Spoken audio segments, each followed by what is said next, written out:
Hello everybody, welcome back to my channel. Finally, I can reveal one of the watches I wanted to reveal a while ago, but I didn't have it with me for quite a while now, and been wearing it the last few days, and now I finally want to talk about this watch because I haven't really seen a lot of videos about this.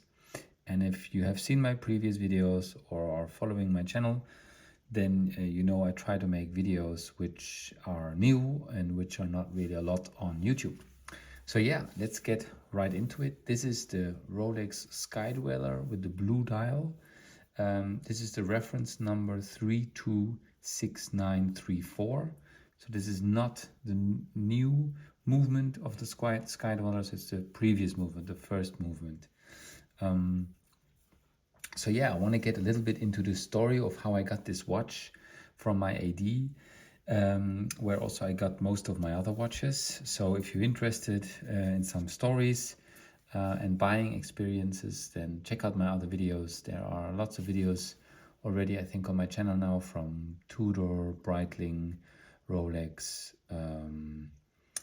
Panerai, and IWC, etc. So yeah, check them out if you like. Otherwise, let's get into this watch. So this one is on the Jubilee bracelet. I just really love the blue tile of this watch. It really pops. It's really a very beautiful blue, sunburst blue I would call it, and it really works outside also. So yeah, maybe to get a little bit, let me put it on the wrist quickly. So this watch has 42 millimeters in diameter. I'm not sure about the thickness, but it's a quite thick watch for a Rolex if you check it out here. And for people who don't know the Sky-Dweller, think it's a Datejust. And that's what I really like about the Sky-Dweller, that people don't know what watch this is unless you know about Rolex a little bit more than just the hype. Because this is an annual calendar. You can see the red dot here on the 1 o'clock. That means it's January and this is the date.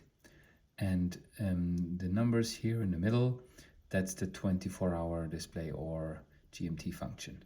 I use it as a 24-hour display. So my time now is 9 o'clock in the evening. So you can see that this is the previous model because there is no two crowns here between the Swiss and the Made. Yeah, that's where you can see it's the previous model. I'll put it quickly on my wrist. So this actually has a really nice clasp. I think this is the clasp also of the Datejust. I don't have a Datejust, so I don't know. It opens really easily and very nice. So you can see I have been wearing it quite a bit. I'll get into the story how long I have this watch, when I got this watch, and what I was expecting when I unboxed this watch. I've been taking care of it, but it has some scratches. So, just to show quickly, here we go. So my wrist size is 18.5 centimeters. Now it's really zoomed in. It doesn't look this big if I actually look at it from my perspective, but I think now it looks quite big.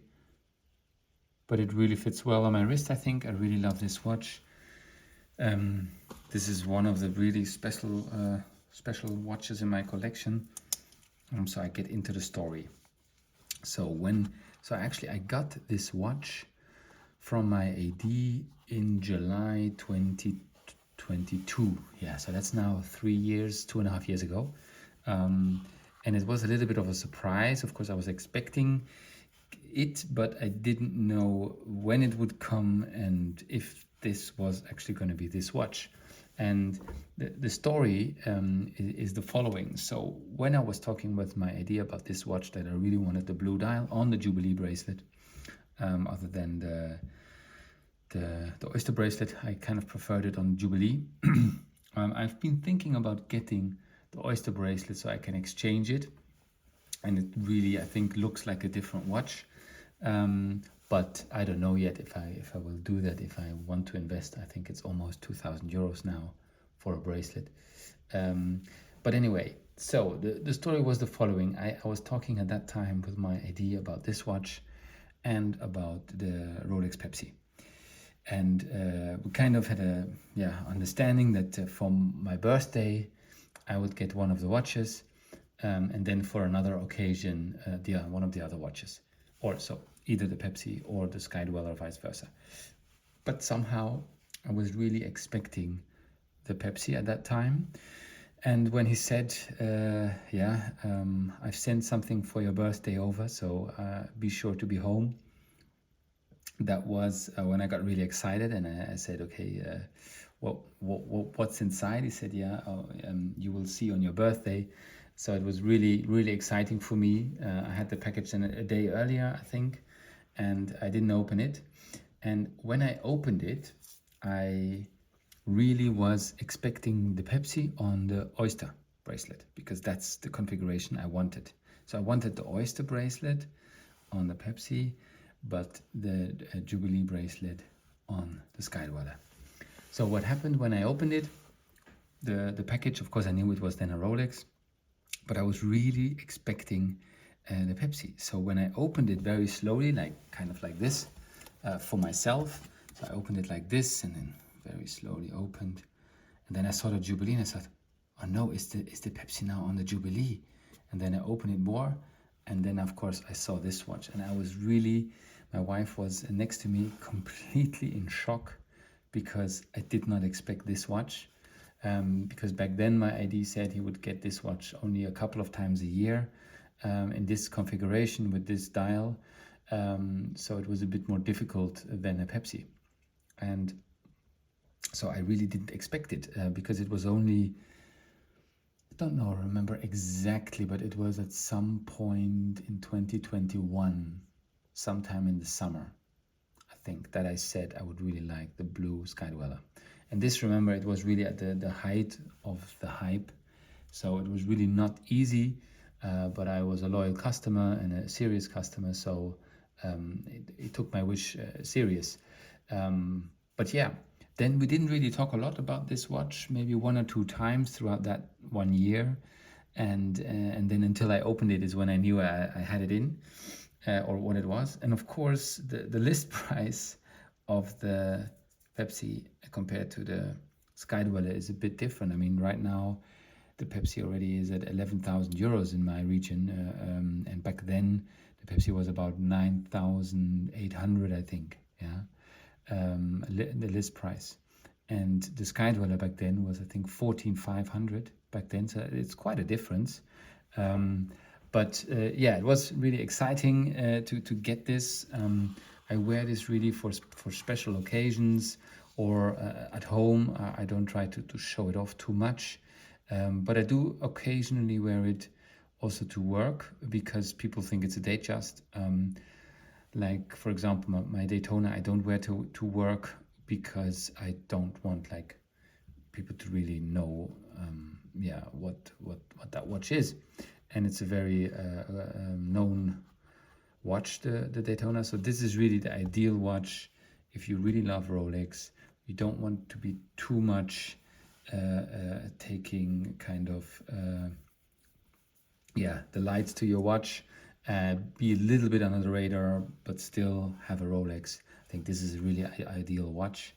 And since it's an annual calendar, if you always wear it, so I don't, so I have to set the watch pretty much every time that I wear it. I have to set it again. But if you have it on all the time, the only time that you need to change the date is the 1st of March, because in February, as you know, every few years there's a 29th February, and this only goes or doesn't know the difference. So it goes until 29, and if you only have 28, then on the 29th you have to make the 1st of March. But that goes very quickly. It goes via the bezel. So I'll try to show it here. See it moving. It's the first position, second position, third position. And then you go back and now it's on the lock. Yeah. So in the first position, it's the time you set. In the second position, it's the GMT day, function, and the third position is the date. So you can really set the date quite easily, and then it also changes automatically the month. Yeah. So I hope you kind of enjoyed the story and looking at this watch. Once again, I really, anybody who has a wrist size above 18 centimeters and is thinking about a date just but would like something a little bit more special and cool, then I really, can say this watch is a pleasure to wear. So check it out. There's in different configurations. So I actually, before I decided on the blue one, because so my favorite dials are blue and white. Yeah. And of course I have also black dials, but blue and white somehow they pop, and I really like those colors. So I was thinking about getting the white one, but I actually wanted the blue, and I knew the white was a little bit more easy to get, but I really wanted the blue, and I just didn't want to make a decision based on, okay, which one is more difficult to get, but more on what color do I really want. So I'm really happy I went with the blue. And I've also thought about getting the rubber B bracelet, not bracelet, strap for this, the rubber strap, with blue and then red on the side.